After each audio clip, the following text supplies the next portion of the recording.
because this has been an incredible 48 hours for our team.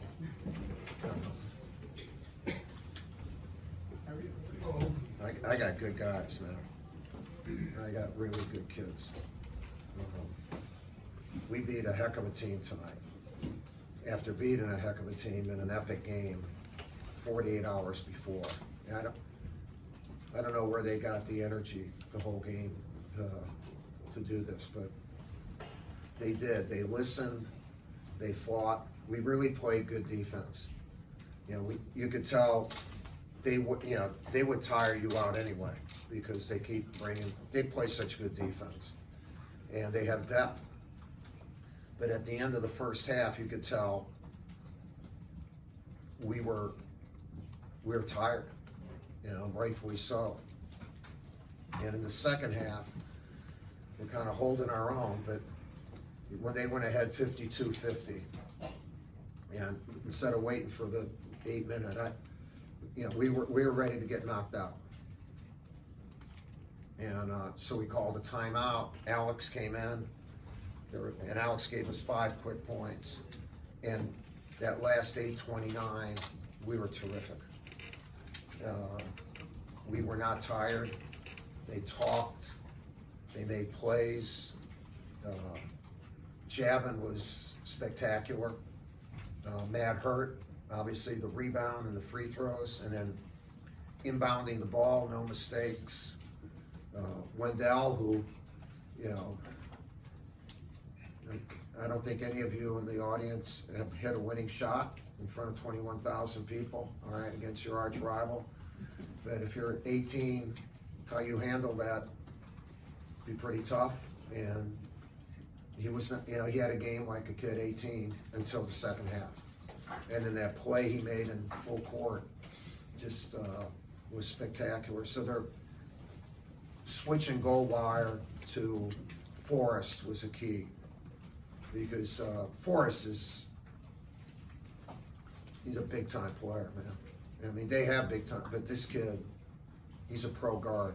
He can defend and get by you, and he's a veteran. He's just, and he and Trey were going back and forth, and that's wearing Trey out. We needed him on offense, and so the switch to put goal wire on him helped. We did that with Cole Anthony in the last part of the game at Chapel Hill, and that helped us there. So having those two guys being able to have each other's back is big. But they forced a lot of turnovers. I thought we weren't as strong as we needed to be, but overall we were pretty damn strong. Any questions? Mike, when you came off the court, you took a minute to motion. Yeah, I think our fans need to know what the hell happened. Come on. Not that they were good, but come on. Come on. We have a really young team. They're playing against a top 10 team, a team that can win the Final Four after just winning. Come on. We don't go to the supermarket and buy these things, and they weren't bad, I'm not saying, but you got to be even more hungry. You have to be even more appreciative. Not of me, I don't need anything. I got everything I want with my team. I don't give it, I got everything. These kids, it's their first time. And they're young, and they just fought like, they should get standing ovation, we should have been going nuts.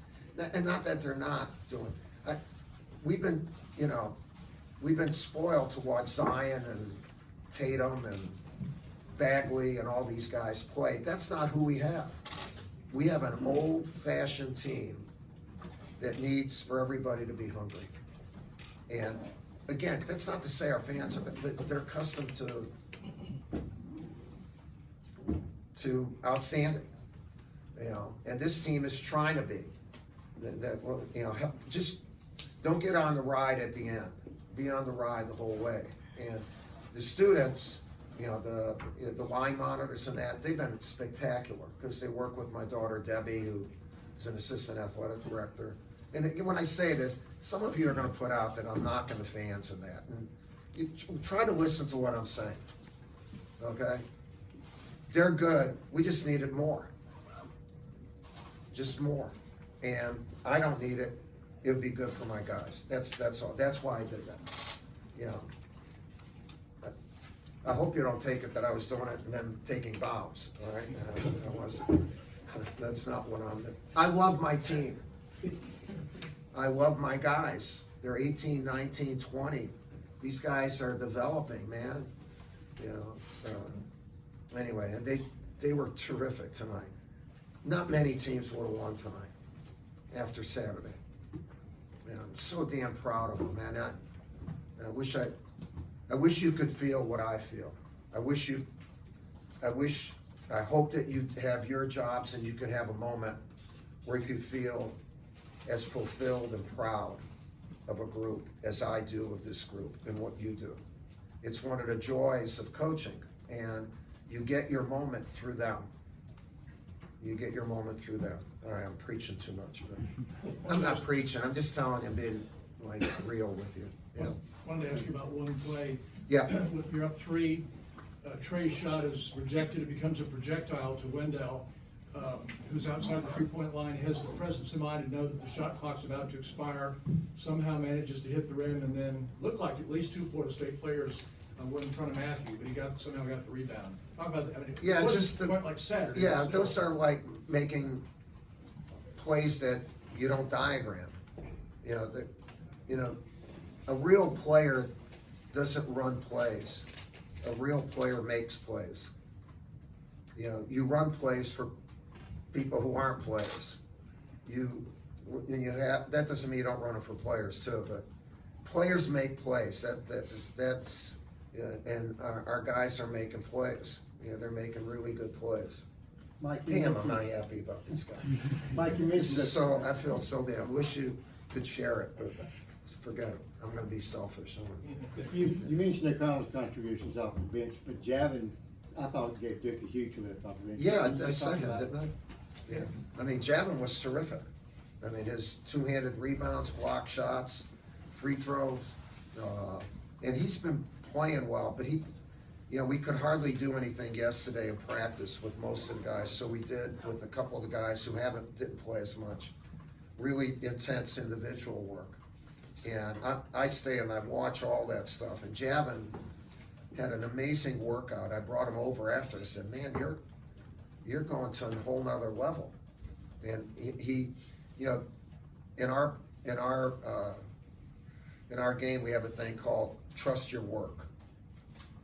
And in other words, if you're working hard and whatever, when you get out there, trust it. And he worked really hard and he trusted it. And we got to keep doing. We need a full day off, man. This is a 9-day period with 3 road games in this game, and our kids won all 4 of them. It's a lot of travel, a lot of stuff.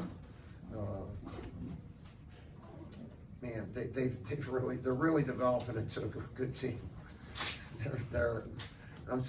I really love these guys, and because it's different guys. You know, we don't have a starting lineup. We have a team, and sometimes when you have a starting lineup, you put a ceiling on the other guys, and ego and opportunity and all that. And it hasn't happened here, with this group. You know, I asked Matthew Hurt about that, and he had the ball all the time in high school. Yeah. But he's sharing it here, and he said he didn't mind. He didn't mind. So all your guys are stepping up on different times. You have to be just. Yeah, well, they really love one another. You wouldn't know what class anyone was in, or when they eat. There's not group. They're just a really, really good group. I have problems with one of the walk-ons every once in a while. Smack him a little bit privately. Had to do it to his mother too. Verbally, not physically. How do you prepare on short notice for a team that plays 11 players? And what were your objectives defensively that obviously worked them way off their norm in terms of shooting? Yeah, we did a different thing. Usually we have a scouting report. Here's your starters and whatever. And what we did, we changed in a short period of time. And the other thing from the game Saturday night, it's how much can you retain, so you don't want to give them much. It's not this bottle, it's about this much that you can fill. And but what we, sometimes you change your delivery.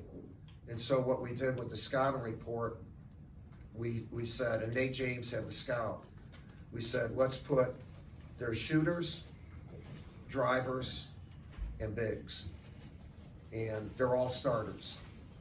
But when you're on a shooter, you do this. When you're on a driver, you do this. And when you're on a big, you do this. And so it wasn't like you have to know 11 guys. You have to know that these 5 were shooters. Every once in a while, we forgot that tonight. And these are drivers and who to help from. And we tried to, I thought it was a good way of them, and they liked it, our guys, so they got it. So that was one of the ways we tried to do it. Anything else for Coach? Matt was critical of himself the way he had played recently. Yeah. What do you think about the way he responded?